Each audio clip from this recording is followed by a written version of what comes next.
Oh, look at that. It looks All right. gorgeous. All right. Can everyone hear Andre okay? Hey. All right. Yeah, okay, cool. Okay. Well, hi, Perfect. dude. Thank you for joining me today. And I apologize for the shit show that I had last week. No problem, man. um, Gotcha. how you doing? Did you recover from all the life hacking craziness? Yeah, sure. Still jet lagging a little bit. I arrived like 3 days ago. Oh shit. Yeah. Did you have a good time in LA? Yeah, it was great, man. Really awesome events and good targets as well and good payouts. Um, so for those of my viewers that don't know you, um, I know who you are. I'm very familiar with who you are. Tell us who you are, man. Talk to me about who you are. What's your background like? Yeah, so I'm Andre. I currently live in Porto, Portugal, and I started doing bug bounties 2 years ago. So maybe I can tell you my story if that's all right, Ben. So Um, you are before you do this, I want to tell a story about okay. how I met you. Sorry? Do you remember meeting me in Vegas 2 years ago? Yeah, yeah, I remember that. Do you remember what? Do you remember You're what you introduced yourself to me as? Yeah, Ben. What's up? I'm the Shopify RC. All right. Something like that, if I can remember. Tell me your story, man. It's fun. What's your story, Yeah. Andre?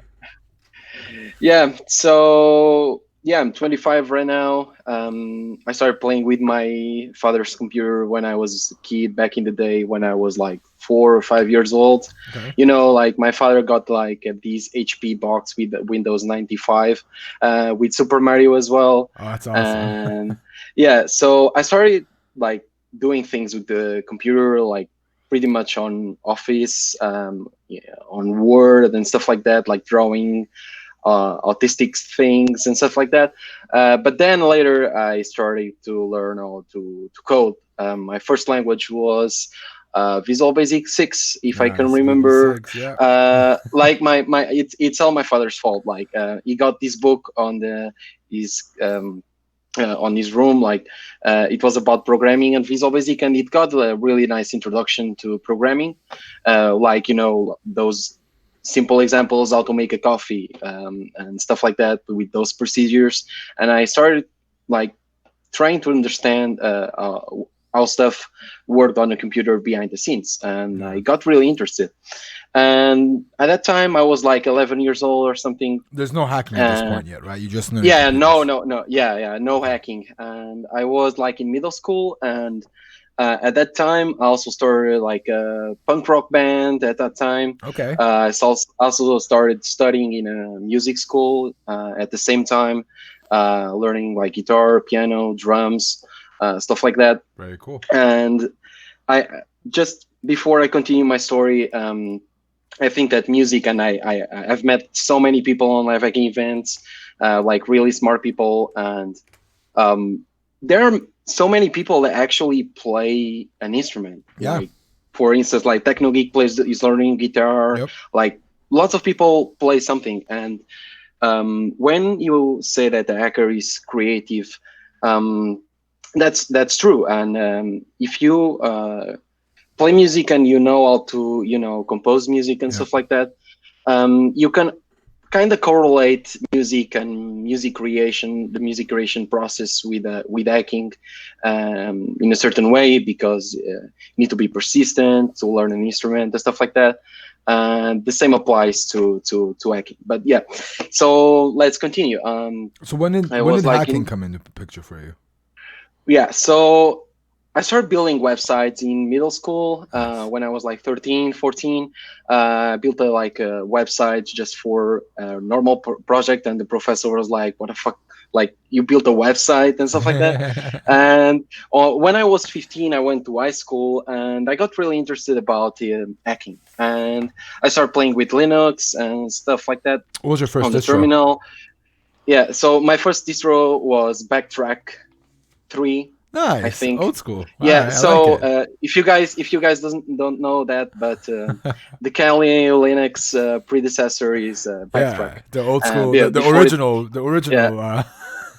yeah, Kali. yeah, it was badass stuff. Yeah, Yeah. and at that time, I I was 15. I did so many high school pranks. If you guys can remember, like log me in and stuff like that, Oh, you can install it on a computer. You could access it remotely. I was playing with my friends and also controlling projectors. Yeah, stuff like that. did you ever use Sub 7 as a kid? Sorry. Did you ever use Sub 7 as a kid? No, Okay.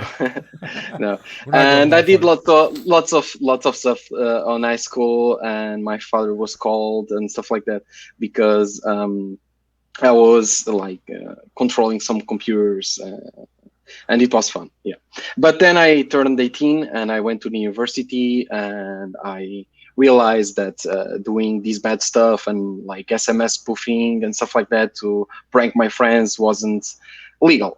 So I went to the university. I took the BSc in computer science in another city in Portugal, Coimbra, and I've been always self-taught, doing like projects on the side, some programming. I did some hackathons, not hacking hackathons, like Yeah. actually building web apps, like Yeah, actual some. hackathons for building shit. Yeah, Yeah. exactly. Yeah. So I remember that I did with some friends, a coding platform back in the Nice. day, and also we did some fact checking website. It was called Truth. It was a really nice project. It Very will cool. check like on video, like facts from videos, and using some supervised machine learning to classify facts with NLP parsing and stuff like that. And also, I built Right. in 2016, I think, an invisible drum kit using accelerometers and EMGs to simulate the kicks, and using VSDs. And we won a trip to Amsterdam, and it was really fun. That's cool. Yeah. So, but then I kind of realized that I wasn't really a builder. I was a breaker. I definitely And understand that. yeah, and one fun thing, I can remember that one of those hackathons, in the code battles one, we actually DOS'd Meteor GS. Like they provided servers to us, Oh, and we that's were great. like running stuff from JavaScript on the shell, and we kind of crashed it because it was not contained in a sandbox. But yeah, and then I realized I was a breaker. And I remember that my first exploit was a DOS for TV, like 5 years ago or something like that. By sending like 40,000 A's to a given port on TV, and you could crash the TV. That's great. And yeah, starting exploring the CTFs area as well. I built a local CTF in 2015, I think, in What Portugal. was the CTF built for? It was built for a national meeting of computer science students, and we built the CTF That's because cool. we were hosting the meeting. Yeah. So, and then there was a team already in Porto at that time in 2015, and I had a friend in here, and he invited me to play CTF, and I came here and I kind of crushed it. And they were like, "Oh, dude, you need to come to the University of Porto to take the masters in information security," and I did. Oh, And so you have a I, master's? yeah, Holy I'm shit! actually a professor on the masters, on the same Yeah. masters right now. Yeah. So, and yeah, and I teach the hacking course, by the way. It's very Um, cool. yeah. And basically, I came to Porto and I got scholarship, and it was really cool because I didn't need to ask my parents for money. Um, I could pay for my rent, Oh, and I started doing some research with that scholarship on security. very cool. And I became the captain of the CTF team 4 years ago, and I took the masters, and I played lots of CTFs. Before I switched to bug bounties. Switched, not really switched, because I still play CTFs, not so many CTFs as the past, but And then there was I have a similar story with a techno geek. I'm not sure if he told you guys his story on the stream, but we both qualified through a HackerOne CTF, a mobile CTF, to H1702 in Vegas Let's last talk year. about that a little bit. How did you? So Yeah, let's take a step back before you talk about how you got to the CTF. yeah. How did you hear about bug bounties? It was in 2016. I went. I don't remember exactly why, but I ended up on HackerOne.com and I signed up, and I was like seeing through the activity and people getting lots of money, and I was like, I've been playing CTFs. I don't really do web stuff on CTFs because I mostly did binary exploitation, Yeah. reverse engineering stuff. And I was like, oh, this is interesting. And I signed up and I went straight to the Snapchat program and like decompiled the Snapchat app. I was on IDA Pro trying to find some binary like memory corruption vulnerabilities and stuff like that, but it was really hard. So I never opened HackerOne again until I heard about the CTF for Vegas 2017. That was the first ever hacking event you came to. Yeah, And exactly. how was that? I mean, I finished the CTF and I was like, maybe I'll receive an invite. I published the write-up. It's available on my blog, pawning.re. And then I received an email saying like, hello, you have just been invited to H1702 in Las Vegas. And I was like, holy shit. And I told my parents and they were really happy for me. You were one of the only few that actually solved that CTF. There was a lot of people that didn't solve the mobile one because we did 2 CTFs, I think, for that time, if I'm not mistaken. Yeah, but for instance, another hacker, and you know him, obviously, Gilles from Portugal, also qualified for Vegas.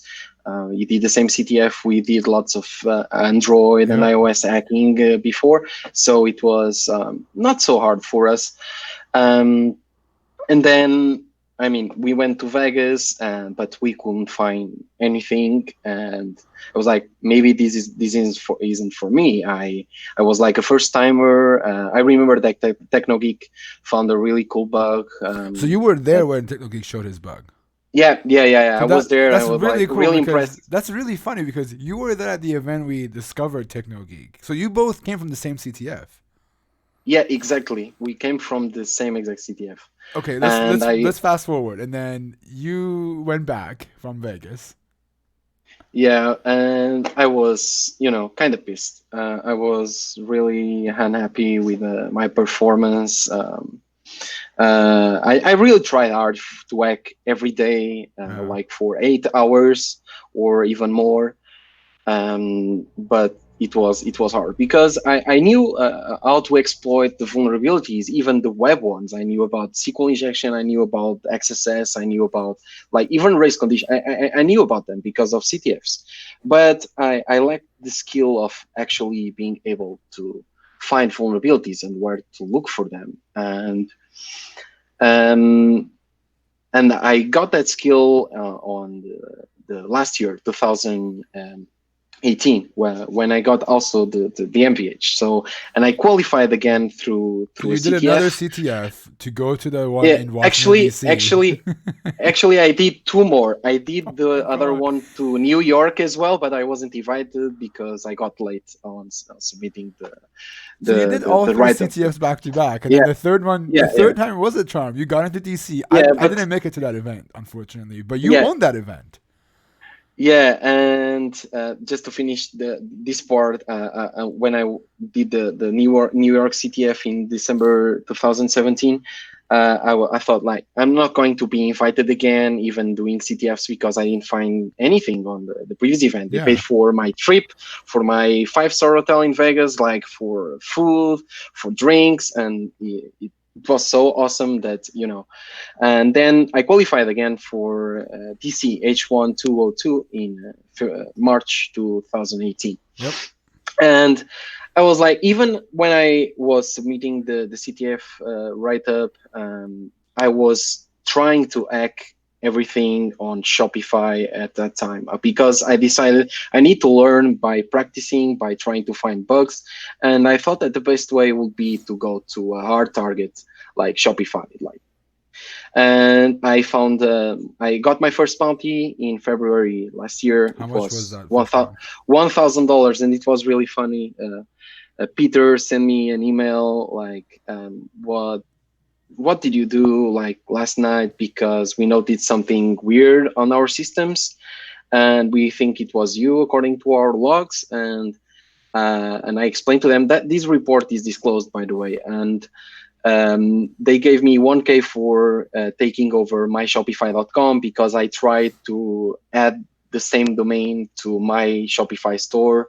Not sure why, but it happened. And I started practicing a lot for DC, and I worked really hard, and I popped the critical in for Washington, and I popped the critical, and I got the MVH, and it was it was so crazy. Inti is watching this, and he says, What's up, Inti? how do you find your cosmic brain level bugs?"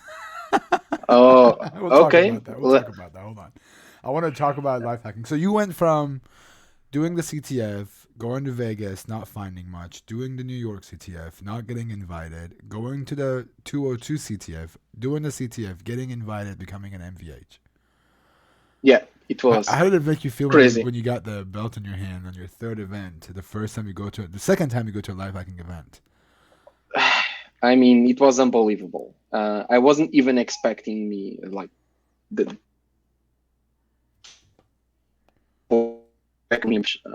bracketed, and then suddenly like OXCCB MVH. I was like, damn. And it was crazy. It was just crazy. So let's talk about this. Like, I asked a lot about formal education, like going to a college and going to university.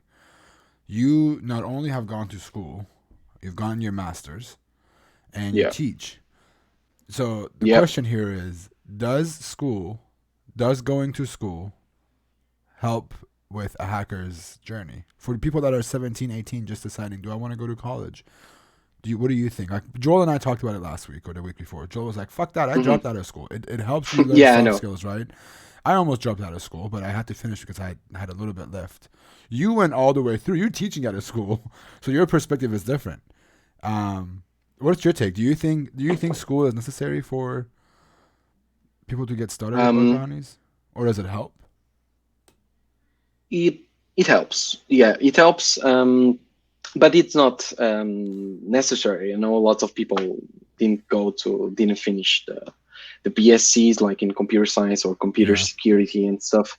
But as long as you can have the skills to understand how like a web app works, or like any software works behind the scenes. You don't really need to know how to code, because I also know great hackers who don't know how to code, but they know how to use the tools, and they know Yeah. the vulnerabilities, and they have the skill to find and look for the vulnerabilities.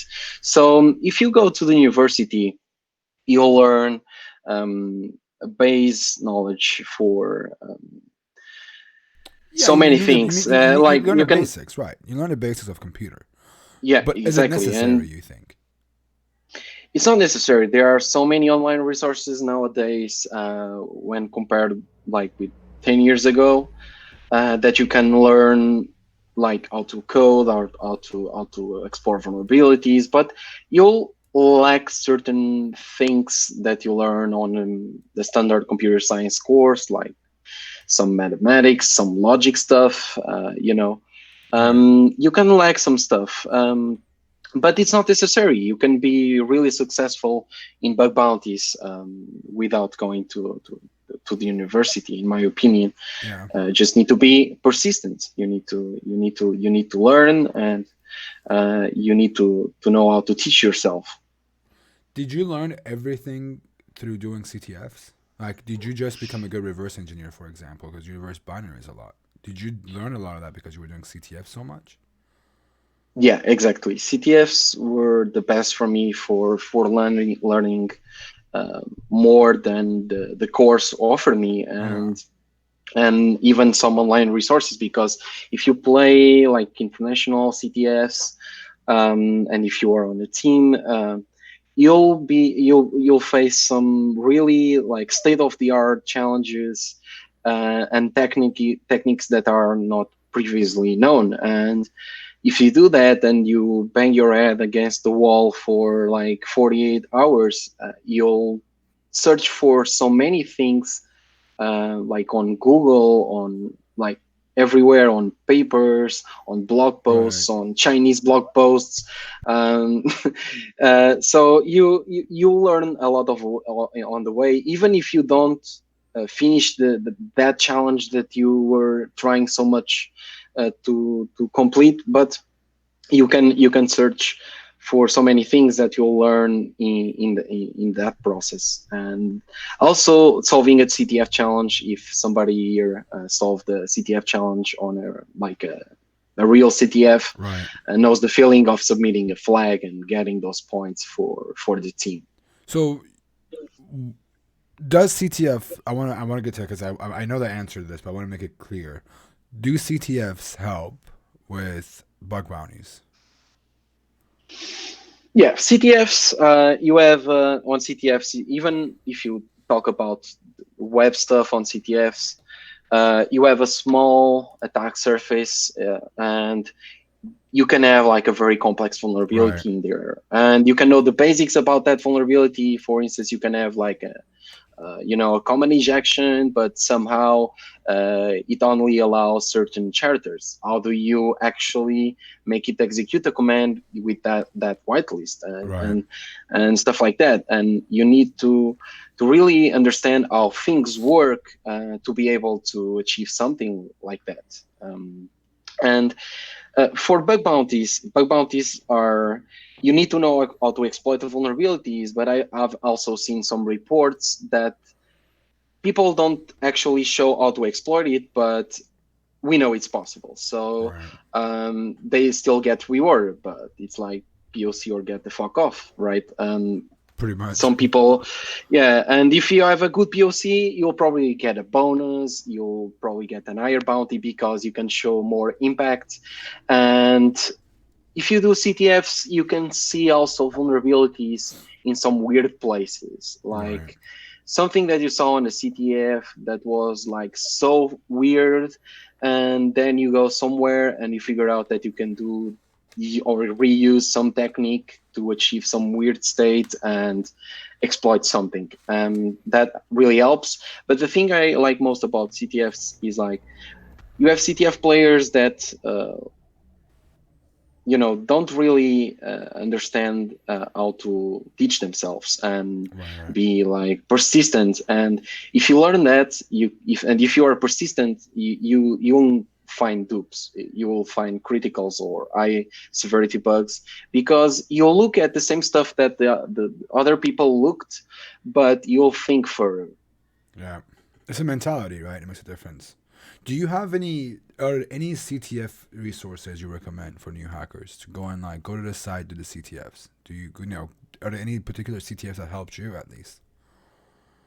I mean, I played lots of top CTFs on ctftime.org. Like the best thing is just like get some friends and try to build a CTF team, like 3 or 4 people.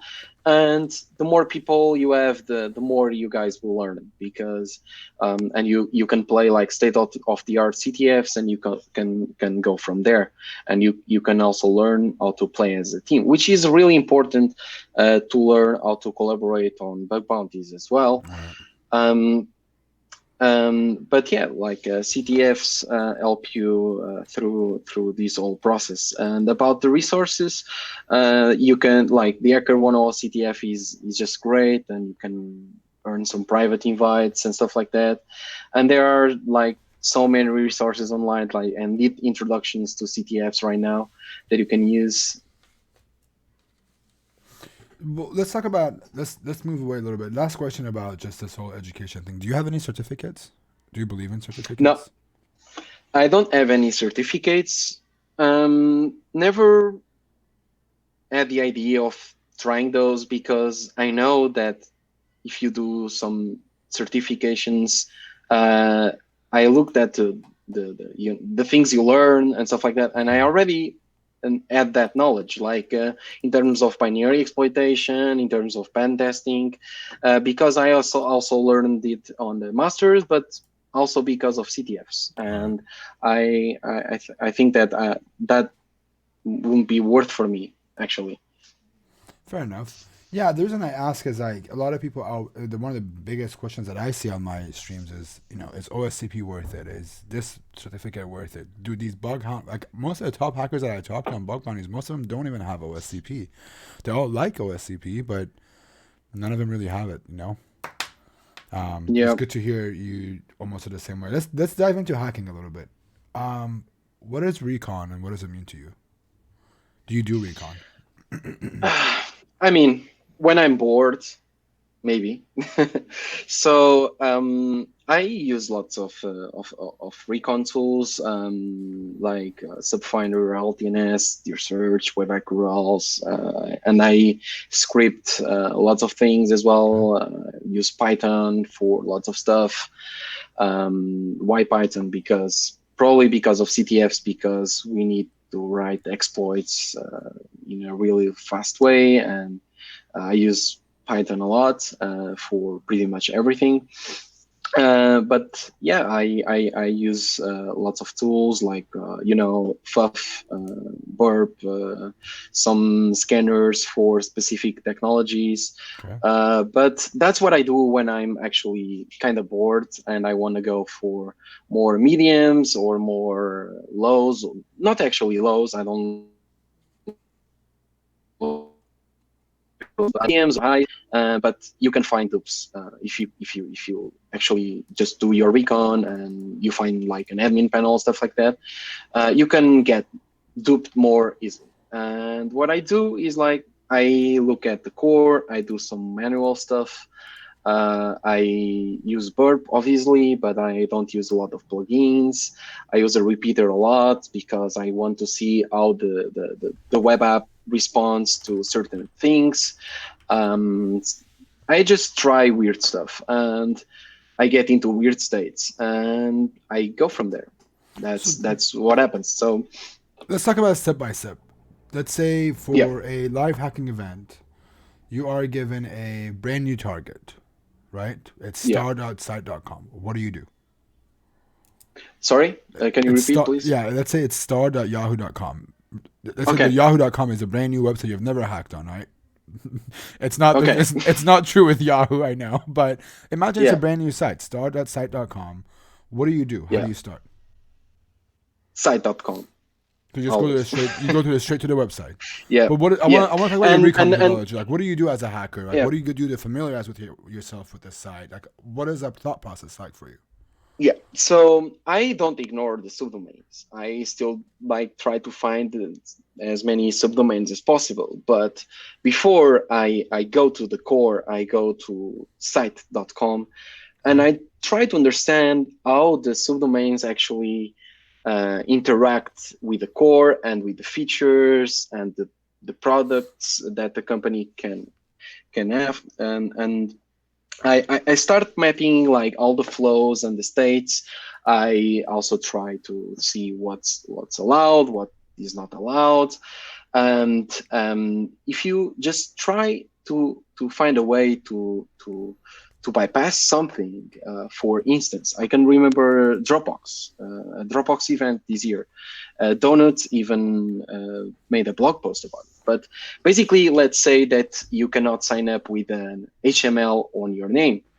And what if you actually manage to use that, to achieve that in another way? For instance, on Dropbox, you could import the CSV on Enterprise, and you could inject HTML, and you could have HTML there, but it wasn't running anywhere. So I grabbed Cash Money and was like, Tanner, you gotta help me out. So and we managed to to get the HTML injection on Dropbox, and that was a that was a bypass. bug where that was in Singapore, right? When you guys were all crammed in that hotel room. Yeah, I remember that. Okay. Yeah, it was in Singapore. Yeah, and we had an almost XSS on Dropbox. We could leak some stuff with the CSS injection and stuff because of DOM Purify.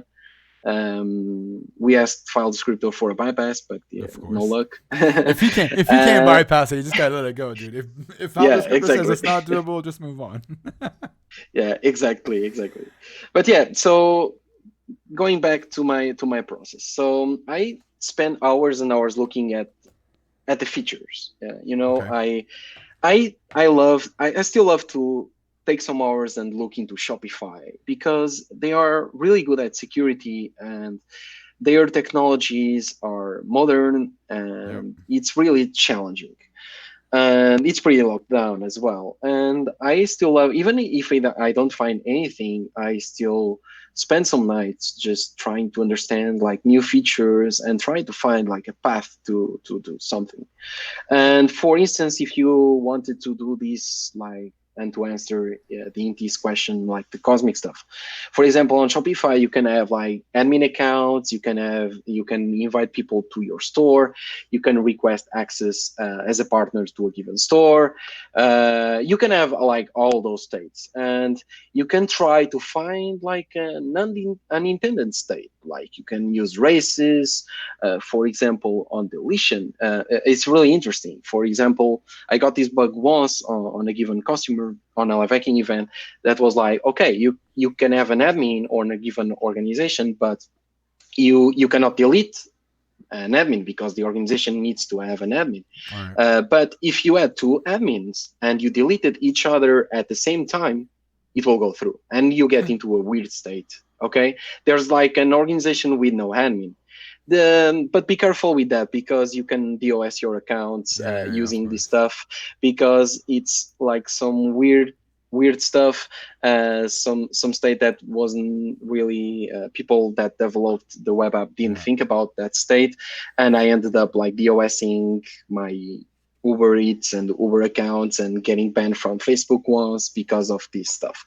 But it's like trying some weird stuff. You think outside the box. You want to think a little bit different than what most people think about. You want to do the impossible, pretty much. Yeah, pretty much. Like you have this filter, you cannot have these charters. You have like a regex. Like, can you actually trick it to? Can you actually bypass it somehow? And sometimes you can bypass it if you are really persistent and you fuzz everything. And you I don't know if you guys saw my bug bounty tip with the integrity. Mr. Inti asked me for a tip, and like if you fuzz all the charters and all the possible bytes, I have seen so beautiful vulnerabilities with that, like memory leaks, like some weird bypasses with that. And like if you go with this stuff, for example, one simple thing that you can do on auth process is like with Facebook, what happens if you remove the email from the scope? I think that I saw this bug bounty tip at some point, but I've been doing that all the time, and we got an account takeover like that by chaining these multiple OAuth stuff. It was really cosmic as well. And yeah, pretty much, and that's what I did with the Shopify RCE as well. I found this, okay, you can screenshot your store, and like, what can you do with it? I realized it was running the JavaScript that I was submitting in my store, and yeah, and I managed to with the metadata and pop a shell. I actually popped like more than 10,000 root shells at the same time on their infrastructure. It was crazy. You guys can check the report. So, and basically you just need to go deep in the core. Don't miss a feature. Stay focused. Like, make some questions like, is that a live screenshot of my store? Or is it like rendered in, like, is it live? Is it not? Right. You just need to think outside of the box. Don't quit. And sometimes if they say you can't, maybe you can prove them wrong. You can actually bypass something. Or for example, on the metadata on the Shopify, I was running so many resources regarding SSRFs, and people were like, oh, you cannot, if you are on Google Cloud, you cannot reach the metadata because you need to inject an header on the HTTP request. Mm-hmm. And I was reading through the documentation, and I found it like the V1 beta one, and it was really funny because Matthias found that a few months before as well. And yeah, like in this case, it was like a regular SSRF. You could make an internal request, and in this case, you could use like the Kubernetes credentials to pop shells in lots of boxes. And yeah, and I guess for if you wanna test for SSRFs, one of the first things you should do is to check for the user agent and verify if JavaScript is enabled, and the same applies for PDF renderers, like whatever. And you should do that to for example, if it is Chrome Atlas, you can try to reach the local debugging port. You can try to leak requests from other users using the Chrome debugging port. You can do lots of stuff. You also have, I can remember another critical and friends popped a similar one later. That was I don't remember the event, but I cannot disclose too much. But it was an SSRF that is actually made to be an internal request, and you make it an external request. So lots of companies use these internal requests between hosts and containers and stuff, and they actually use auth tokens, internal auth tokens to reach internal APIs. And what if you can turn the internal request to an external request and leak the tokens? That's usually pretty bad, and you can actually access. I classify this as a different type of SSRF. It's turning an internal request into an external request, and request that you request. Make sense? Yeah. I want to talk about it a little bit because you mentioned, like, you went and read the documentation for Google, for GCP, right? How did you, when you came from your background, how did you learn all these different vuln types? Like, how did you learn everything? Did you go topic by topic? Did you go like, I want to learn XSS, and then you go find it in the wild? Did you just do it through CTF? Like, how does someone learn? How does someone come? How does someone get better? How do they get better at SSRF and learn everything about SSRF? I mean, I did some SSRF challenges with CTFs, but the knowledge that you need to actually prove maximum impact with SSRFs, it was something that I developed in a process by exploiting so many SSRFs on the way, because in each of them, I tried to prove maximum impact. Obviously, sometimes I asked for permission to escalate it, but I actually just like everything the mindset that I got from CTFs helped me to just, like, you don't quit unless you are really sure that you cannot do more than like just accessing the metadata. You can actually pop shells, right? So you need to make sure that you already have the maximum impact or not, and you can try to explore it further by scanning local ports, by accessing different folders, accessing database ports and stuff like that, Redis. You can try those stuff. Yeah. So let's talk about life balance. How many hours a week do you hack? How much time do you spend on bug It bounties? depends. It depends a lot. I hack mostly for live hacking events, but my hacking times are not always constant, because my work at university, sometimes I have more work than other times, and when I'm free, or like on vacations and stuff like that, I hack for a few days a week, and I do some collaborations. But it's actually kind of random. It's when I feel that something that I saw, or something that I was like just scrolling through Twitter, and I have other stuff to do, and I find something interesting, and I get like this idea to try this somewhere. I just do it like right away, even if I just act like for 30 minutes, and then I go back to my regular work. But sometimes I just act like for 10 hours straight, How do you, eating yeah, but how do you on the stay on the motivated? Like, I'm sure there's times when you hack, right, and you can't find anything.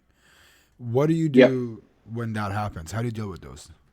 It's you go in for a month. There's no life hacking events, and um, you can't find any bugs. What do you do? When I'm not capable of finding a bug like during one night or like 1 month, because 1 month never happened to me, but but like maybe like 2 weeks, yeah. um I mean, I just try to relax and sit back and try to do other stuff, like Netflix, stuff like that, and just chill, and then refresh my mind and get back to work. Okay. I have lots of work basically. So, Do you and do you deal with imposter syndrome? what? Sorry? Do you deal with imposter syndrome? No, no, Wow. no, no. That's crazy because one of the things that I hear about is imposter syndrome and burnouts are very real amongst bug bounty hunters. Like, I think I Joel. mean, mm, I feel some stuff sometimes, like, but I've always been a person that does a lot of stuff at the same time, and I've always learned to manage, to try to manage and prioritize stuff, pretty much every day. Otherwise, I'll just burn out for sure. Yeah. But sometimes you need to take a break, obviously. And if you don't do that, that's going to end up really bad for you. I've known some people that got burnouts and stuff like that. And but I'm not actually afraid of it right now, because you know but you can appear from night, from one day to another. You never know. But you need to be careful, and you need to exercise. I should exercise a little bit more. I'm trying. There are some people that exercise a lot, like Fisher, Europa, like lots of guys, even like on bug bounties. um, and that really helps you to sleep and do lots of stuff and wake up early, which is not always my case, because I love to work and do hacking at night. Yeah. But that's just me. If you manage your time, you'll be fine, I guess. You said something about coding earlier. You said you know a lot of hackers that are good at bug bounties, but you don't need to be a good coder to be good at bug bounties. Can you tell me a little bit more about that? Like, what role does being a good programmer or understand the code development process? How Hmm. does you know what I mean? Like, what's your take on it? How does that help? It helps in the sense of understanding the black hole, the black box you're trying to understand. If you know how to code, if you build websites in the past, you'll learn. Even PHP, or I built some websites with PHP a long time ago. Yeah. Even Django, Rails.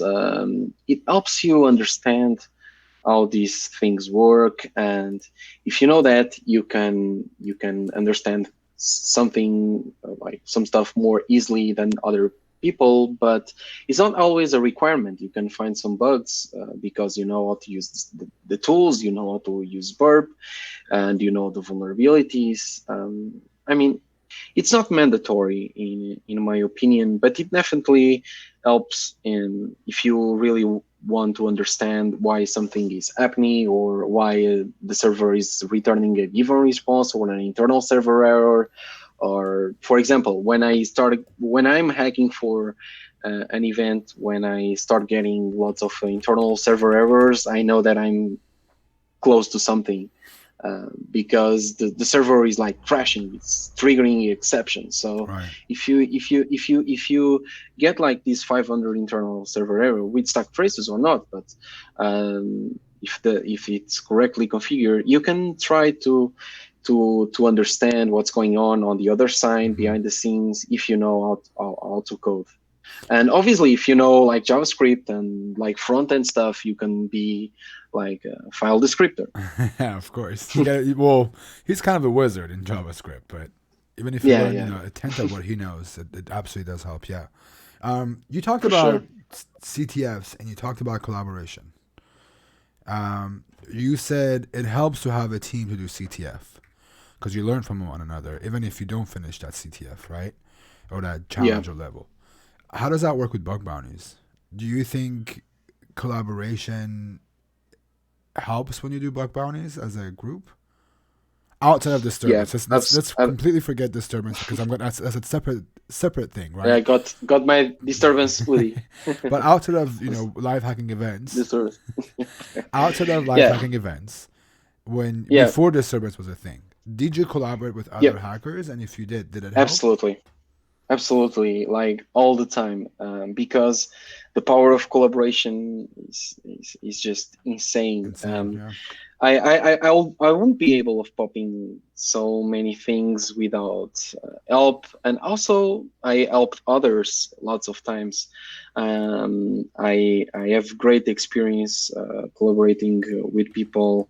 Um, for instance, like with Korbanik, Yeah. I remember that we popped some stuff together also with TechnoGeek and Fisher on the Yahoo challenge. You interviewed me about that. It's on YouTube. And like if you expose what you're thinking about to somebody else, they'll give you a different perspective Absolutely. of the mindset of their skill set, and with that you can accomplish something. Just sometimes it's just beautiful, Right. like you can, if you have like 3 or 4 people, like you can have more, like all working on the same thing. It will go down like 90% sure. Sometimes it doesn't, but if we have all like a feeling that something is like vulnerable or could be exploited somehow, and if we all sit together, we can accomplish like great things, in my opinion. It's about like sharing knowledge and sharing tools, sharing process, and the one of the most important things is sharing ideas. So, how do you collaborate with people? How do you pick who to collaborate with? Is it just people that could help you with whatever you're stuck on? Do you seek new people? How do you pick who you collaborate with? I mean, if I want to go for XSS, file descriptor, obviously. But I don't usually go after like someone like can we collaborate on this, or can you help me with that? Just because of something. I know I made so many friends on live hacking events, and I know their skills. And before disturbance, I collaborated with lots of people like Cash Yeah. Money, Corny, like different people from different areas, even like File Descriptor, TechnoGeek for some mobile stuff. But I usually start hacking on something and I am already with someone, because we are like all together, especially on the events, and like we just start sharing ideas and the magic happens. Um, But yeah, yeah, so continue. Sorry. let's talk about disturbance now. How has disturbance helped you with life hacking events? How is the process of Disturb working in a team? it's more organized. We are doing like we use Trello, use GitHub. We have private repos. We have our own Slack instance. Mm-hmm. And we also have a platform for tracking, like like bounties and Right. splitting and stuff like that. And we are trying to find a way to make these type of collaborations fair, and we have like fair splitting, and it's really well organized right now, because we can share resources easily, and we can just prioritize our tasks, and we can save some time, because we don't work, or we don't repeat the same work, unless we think that someone can pop something in there, and for example, let's say that Fisher found something on a given website, and he pings me, like me and Corbnik and Technogeek, hey, Cosmic guys, take a look on this and try to exploit it. So yeah, and we have been achieving great bugs together, and we have 5 MVHs now, and yeah, because Space Raccoon won the H1213, and they're like is a great bug bounty hunter. I'm really impressed. I'm very With impressed with Space Raccoon. I'm trying to get him to come on here, yeah, but it doesn't work out with his for time sure, zone. The yeah. time zones are a bitch. Oh yeah, All right, that's right. let's talk about newbies. Before we go to the advice for newbies, what are 3 things you wish you knew before you started in bug bounties? Like, if you go back in time to the first time you got introduced to bug bounties, if you could change 3 things, tell yourself 3 things, what would they be? I mean, first, maybe prioritizing my learning process to be about actually reading through bug bounty write-ups, Yep. and to learn about, especially where to find the vulnerabilities, Yep. and not actually exploiting them. But if you lack that knowledge because you don't really play CTFs, that's important as well. Another thing would be like buy Bird Pro right away, because I didn't buy it. I got my MVH and I didn't have Bird Pro yet. It's crazy.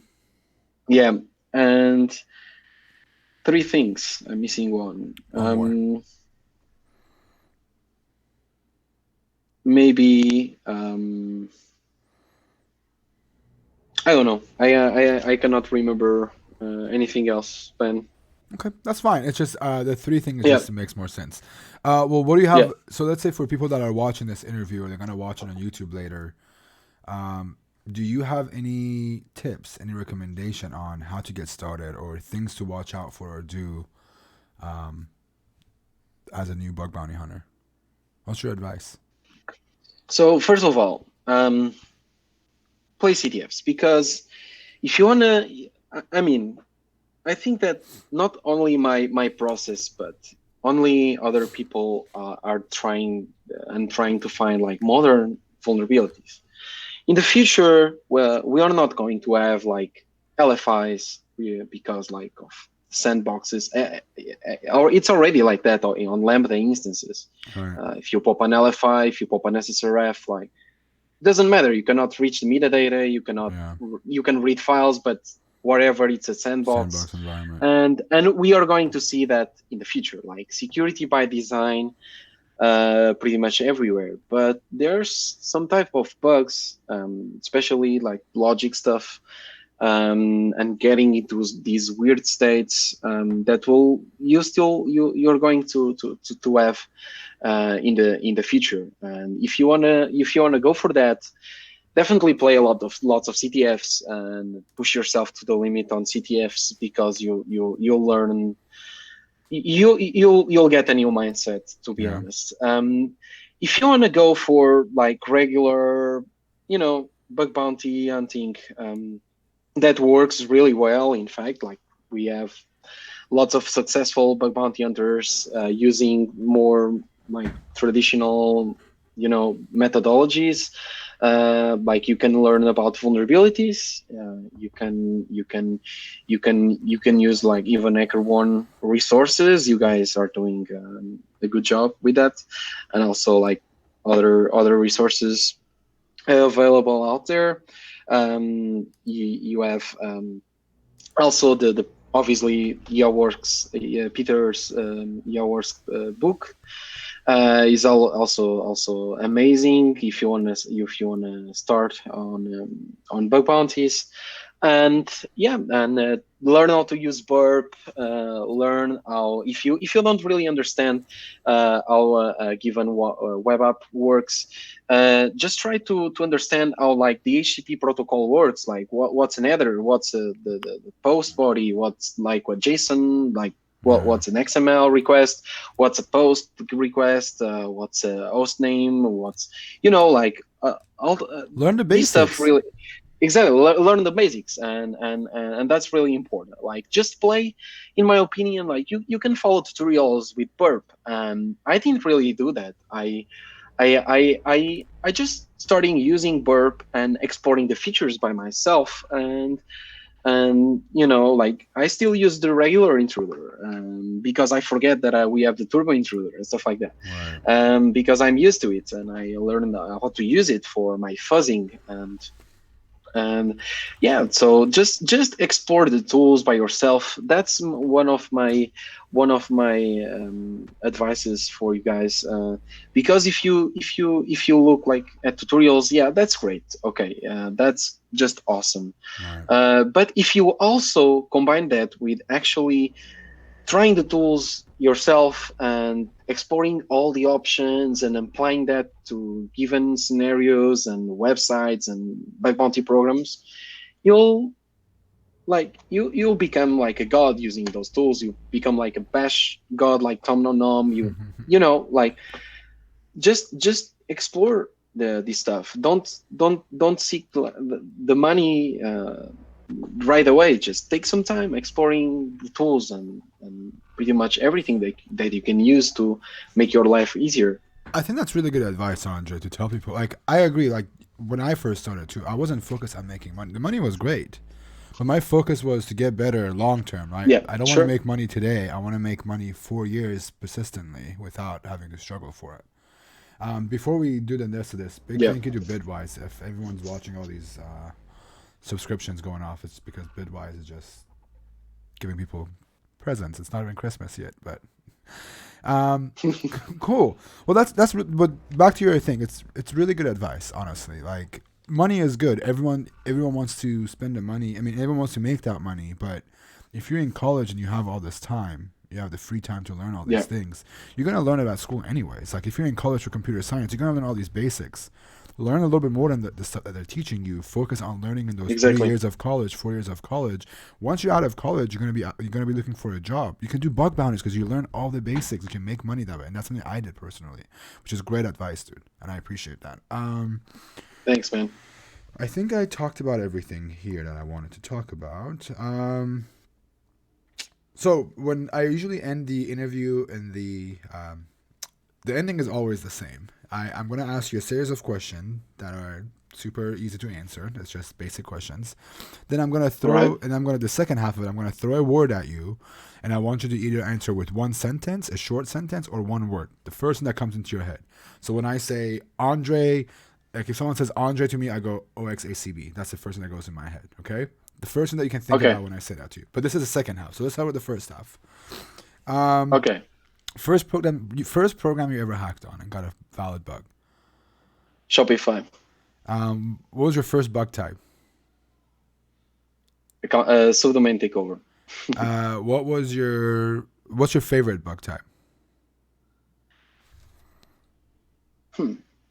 That's an interesting one. Besides cosmic, brain shut level, but Yeah.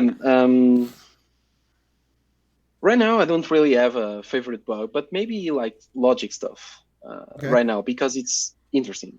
It's really interesting. fair enough. What was how much was the first bounty you ever got? How much? The first one. 1K. What was your first purchase with your bug bounty money?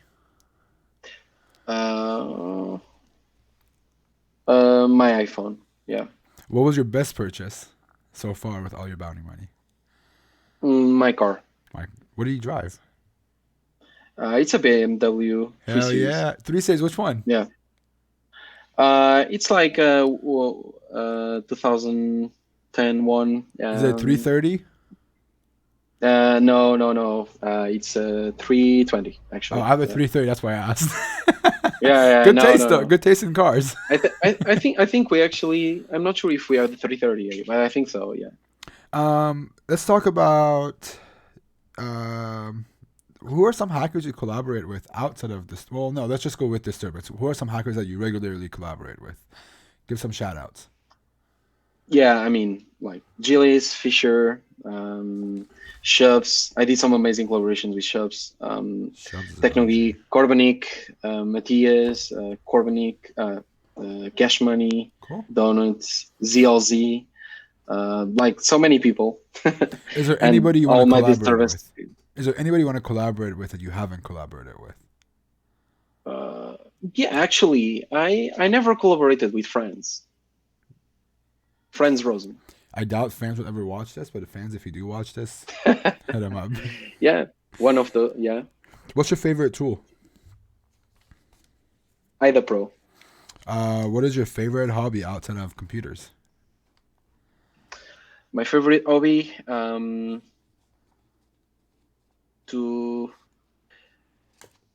I build some music in my laptop sometimes to chill out sometimes, but mostly electronic right now. Yeah. Cool.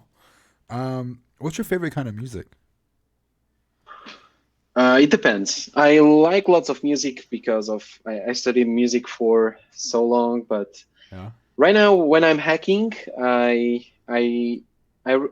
been trying lots of stuff, but I really like trance to hack. But yeah, not really like psytrance, but trance. Yeah, like regular trance stuff. Yeah, that's fair. Because it gets me focused.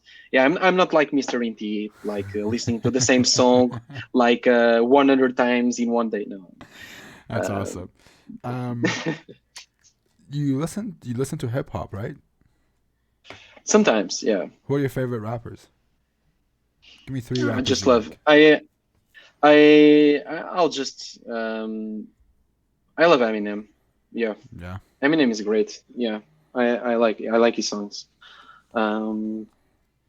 Yeah, lots of rap in general, but for me, like Eminem is like one of my favorites right now. Okay, let's do the words. I'm gonna throw a word at you, and you tell me whatever first comes to your mind. All right. Shopify. RCE.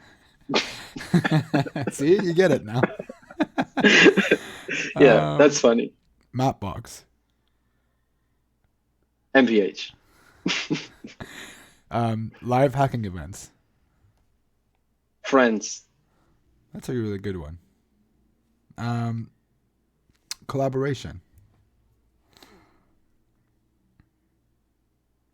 Disturbance. Then on that note, disturbance.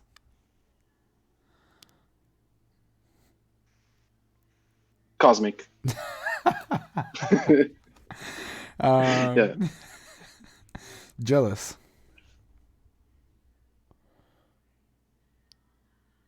Cosmic. He's Fisher. Jim. Jim. CTFs. No sleep. No sleep, that's true. And the very last one, HackerOne. Family. That's really cool. That's awesome.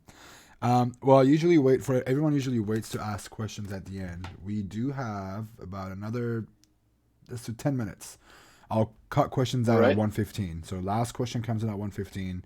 If you have a question for Andre, drop a comment now, and this is the time to do it. If a program says, please do not run automated scan. Come on, that's not a question for him. Question 1. What makes you stop digging into an endpoint and switching to another endpoint? So when do you give up on this endpoint if you find one? So I stopped digging into that at one point when I'm like 90% sure I tried pretty much everything that could lead to something bad.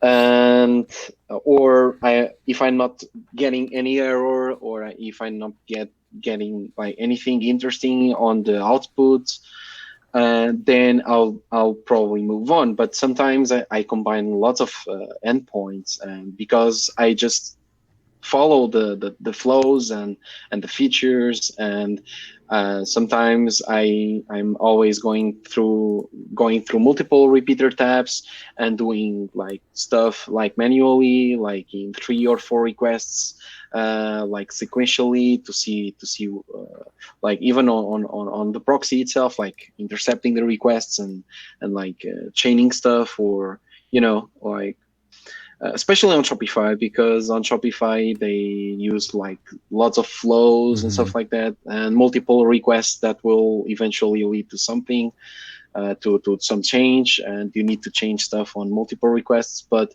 I basically I quit when I'm probably 90% sure that there isn't anything interesting in there, and that's something that we'll learn how to feel in the process. I guess you'll kind of feel it if there's if you can have some ideas about how to exploit a given endpoint, but you'll learn how to move on. Basically, I cannot really explain why I move on, but It's it's about experience. it's the experience. Yeah, Huh. exactly. Yeah. How do you keep track? How do you keep track of the public exploits and implement them in bug bounties once you have a POC? Do you automate it? Do you automate a lot of things at all? I do, but I don't usually have like recon bots on the background. No, because I do lots of things manually, and I don't usually keep track of public exploits. I don't track if they exist or not. Like if I find like if there's like some weird version of something, maybe I'll look it up, and I'll eventually try to find if there's a CV for it, and if there is, if there's an exploit for it, and if there isn't,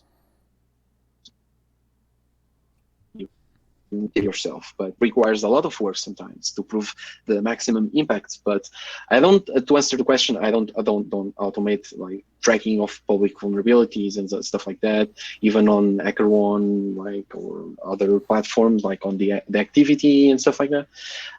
I just go there like when I have time and I need to see like what's going on. Maybe I'll get some crazy ideas to retry something that I was trying before. Yeah, that's it. So you reported a buffer overflow to the Valve bug bounty program. Oh yeah, that was with Vinny. Yeah. Yeah. So the question for that is: do you think sharpening reverse engineering skills are important nowadays for bug bounty software programs? I don't think you'll the return of investment, if you invest the time in reverse engineering. I mean, in bug bounties, in currently it will not get you so much money right now, I guess. But there's a lot of people that have been really successful in reverse engineering, especially mobile. If you want to focus Yeah. on reverse engineering right now, I'll go for mobile, because you have lots of programs that have mobile Yeah. apps, but you also have some programs that have like binary stuff. And for those ones, you'll be able you will not get duped for sure. But it will be difficult, Yeah. and the learning curve is it's not great. And but still, it's a valuable skill. And but right now, for bug bounties, you if you invest your time more into web stuff, you'll get more money for sure. Right. But at the same time, if you invest in some skills that nobody else has, like only a few people, or like no like reverse Right. engineering, like mobile, so that's a huge advantage in my opinion as well. Yeah, I think I don't think it hurts to know anything. Like it doesn't hurt to know these additional stuff. I mean, there's going to be programs that are going to require reverse engineering at some point, right? So I think the more tools you Yeah. have in your tool belt, the better. The more the Yeah, merrier. and I mean, if you want to go like to Pound to Own or to find some 0 days and stuff like that, you should invest in binary exploitation, because I like to buy bounties, but on CTFs, like binary exploitation is more like a passion for me than web. But actually, because of bug bounties right now on CTFs, I kind of switch a little bit for the web category, actually. Interesting. How do you guys pick disturbance members? Is it always going to be 9, or are you guys always add more, or are you not the right person to ask this question? Um, I mean, right now we have no plans on expanding the team, but who knows? I cannot disclose more about that. Okay. Yeah, someone asked how you guys could get more people. Let's keep going through the questions because I'm almost out of All time. right. How do you learn how to hunt for vulns when you know how to exploit them from CTFs? I I mean, mean, it's the same concept, right? I feel like if you can exploit in a CTF, the concept is always going to be there. The point of entry is going to be different, more than likely. exactly. Like what you get from CTFs is it's the technique, and you can sharpen your techniques, and you'll learn so many stuff that you'll you'll be able to, like I said before, you'll be able to see things, see weird things where other people will not see them. For instance, we were in a live hacking event, and me and Korbanik were able to exploit something that everybody else noticed, but still, like, I worked with him, and we managed to pop a shell anyway. Yeah. Somebody. Okay, so Overtime Comics is asking any way they can practice blue team better coding skills. CTFs tend to be attack only. I don't have any blue team experience. Andre, do you know anything? About blue team, I mean, How to get if you better? create a team, yeah, I mean, if you want to learn through blue teaming through CTFs, like the attack defense CTFs are the best. Yeah. I only did a few, not actually recently, but we have some international attack defense CTFs, and the blue team is really important on those. Because you should see how the other team is attacking your team, and you can like rebuild the exploits and stuff like that. But for blue teaming, in my opinion, I mean, there are people that do not agree with this, but in my opinion, if you are a really good hacker and if you have like really offensive skills, you'll understand how the attackers will think, Right. and if you know that, you'll be a better person at the blue team. You'll be a good professional um, in your organization and protecting your organization, Right. because you can put yourself in an attacker's position, and try to fix every single window that you can. Yeah, I think knowing the mentality and the mindset really helps, no matter what. Even if you're a blue team or going to red team, it still helps. I think. Yeah, for Um, sure. how does he this? Oh wait, break your methodology into 6 steps. What would you suggest a newbie who is just getting started into binary? That's a loaded question. Are there like methodology into 6 steps? Is it about For the binary, binary getting yeah. set for binary, or just in general? He said binary. The question Oh, says okay, binary. okay.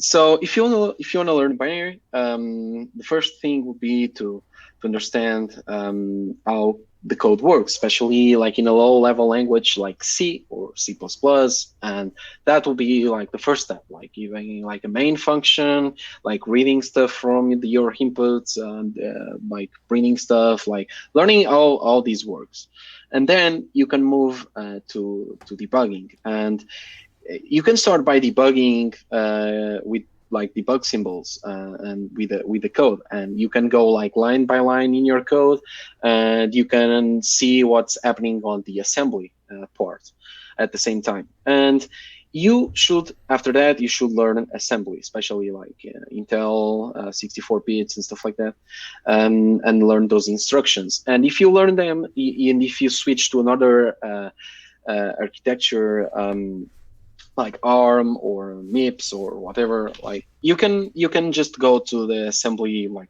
documentation, and you'll find some similarities. It's like learning two different programming languages. Right.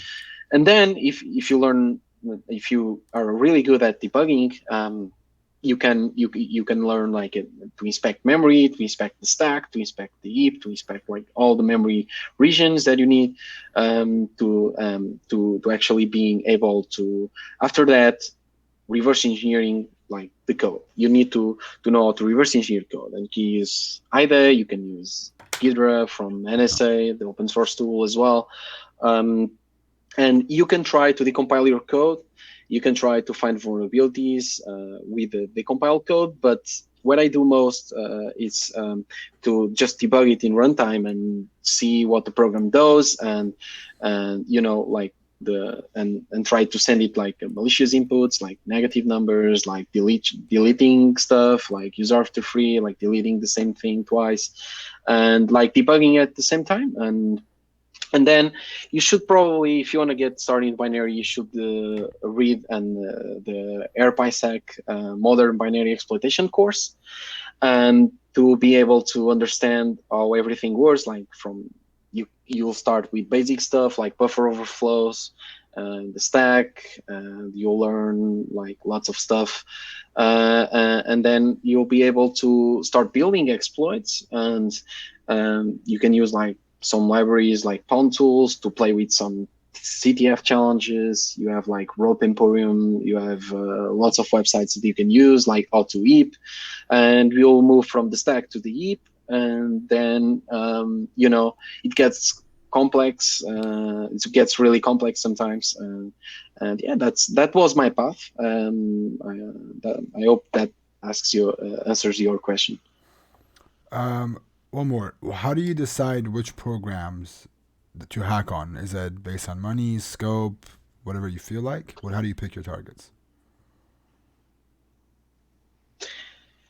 Actually, it depends. But I like the program, good bug bounty programs, like with good responses. Okay. Also, nice bounties, obviously. And I just pick them because I use them, or I've used them because, like Github, when I was the developer back in the day on university, on the hackathons, something that I used. That's really something that I love, because if you use it, you'll understand it really well.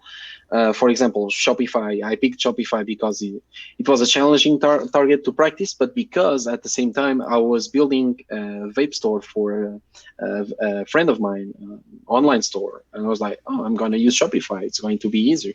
So, and I usually pick those targets to hack on, but for live hacking events, you don't really pick those, but those are usually hard, of course, and I love them.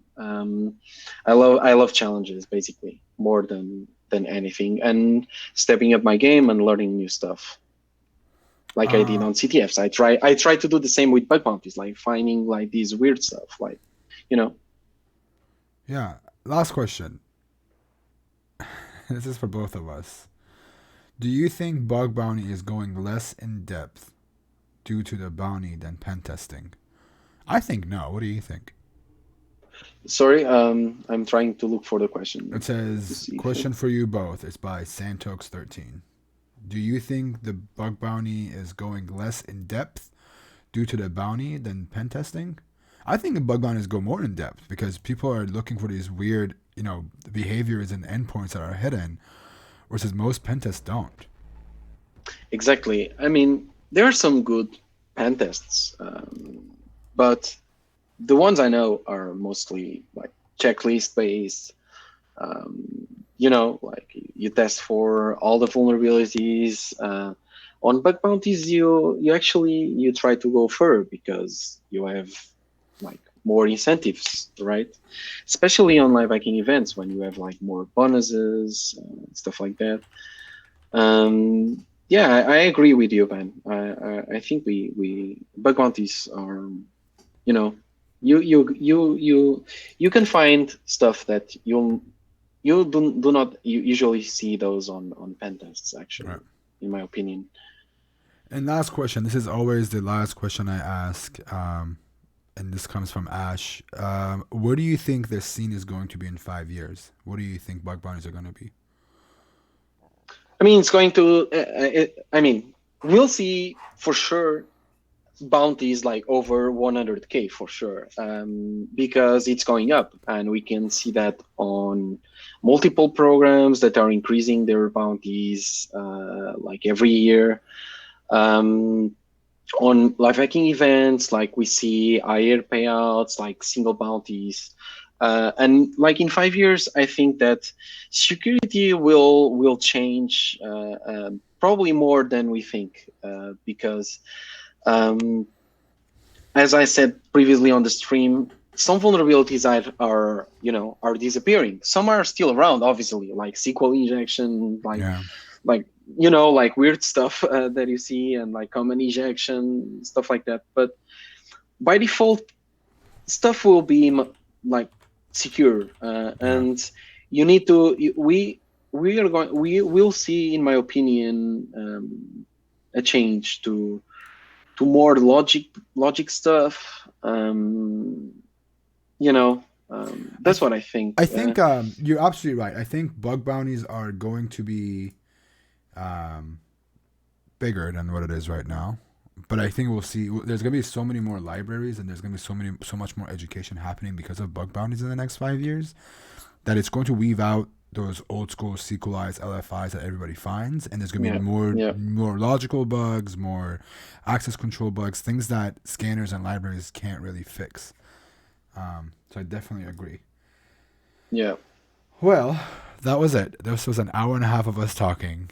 This was really, really Oh, fun, really? man. Yeah, Do you? I'm gonna put yeah, you on the spot. Do you want to drop some bars for me, like a few bars, or do you want to do that another time?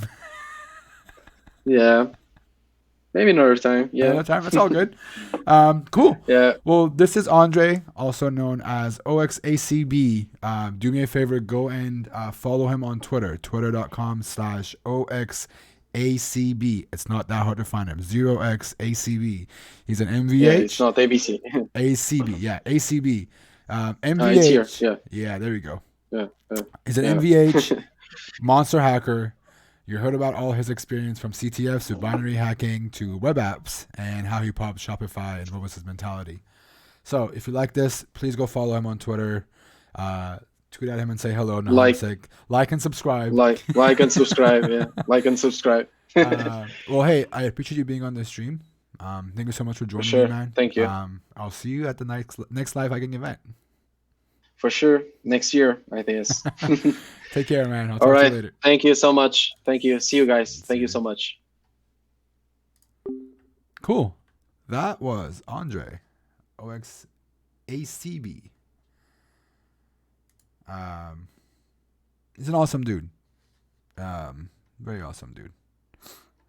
But what I want to know is, what are these JSON files that we have now? Look at this. Oh, I have to switch my screen. Hold up.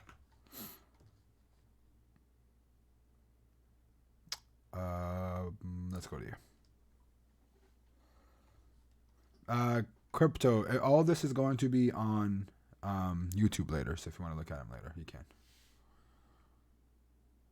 What's up, Mithra? How's it going? Oops. Wrong button. I gotta figure out how to do this before I get off. Oh shit. CD output. Let's and then give it to JQ. Okay, it doesn't have much in it. Ooh, let's see. I'm trying to figure out how to. Hold on, let's do this. Let's go to this. Let's go to our waddle. cat November. I want to see this one maybe. Fantasy API. Is there a fantasy API? Fantasy. Before I jump off, I want to see this. This is not on there. Hold on. One of these has to be on there. Apple Finance. And then we're going to do JQ. Okay. So I want to get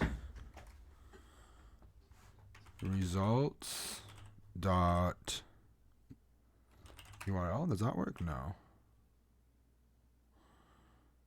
How am I doing this wrong? Results. It can't be URL, is it? It says no. I really want to just see how many of these had the stuff that I wanted it. Let's see.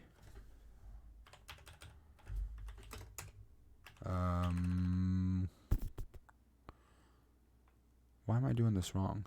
Is it not results.url? I thought it would be that. Results. No. I'm going to just do this. I'm going to do it the ghetto way. I'm going to do JQ, grep for URL, grep for waddle. Does that work? Grep. Okay.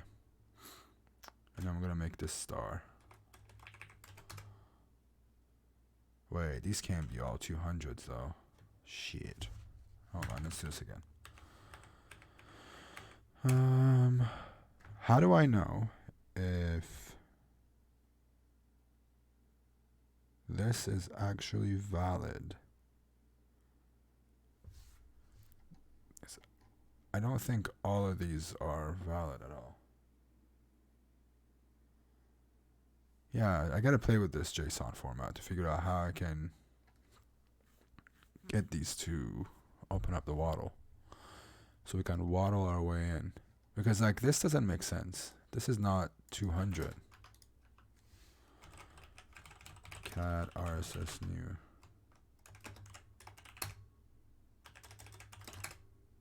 So it's giving me URL for a lot of these, but it's redirecting it. So there's no way of knowing if any of these came as 200. Okay, I gotta play with fuff a little bit more because it's fuffing with me right now. Alright, we'll work on this next week. I think that's it for me for today. That was really fun. I appreciate everybody joining today. Thank you, Bitwise, for all the subscriptions that you gave out. I really appreciate it. Everybody new that followed me today, I appreciate you following me. Every new subscriber, thank you so much. I'll be back online. I won't be online on Tuesday, so don't wait up. I'm going to be in Washington, D.C. during the time of my stream. But this video will go on YouTube later on. So again, if you are new to the stream, Discord is going to be in the chat. Make sure you follow and join the Discord chat. There's some really cool people in there helping with everything. And if you don't follow me on any of these links, right here, and right here, this link, and this link, make sure you follow me. And I'll be back online next Saturday, hopefully. I'll definitely let you guys know. I am going to launch another day midweek so more people could watch. And have a good Sunday, have a good night, have a good morning, have a good afternoon. I appreciate everybody being here. Thank you so much. I will catch you all later.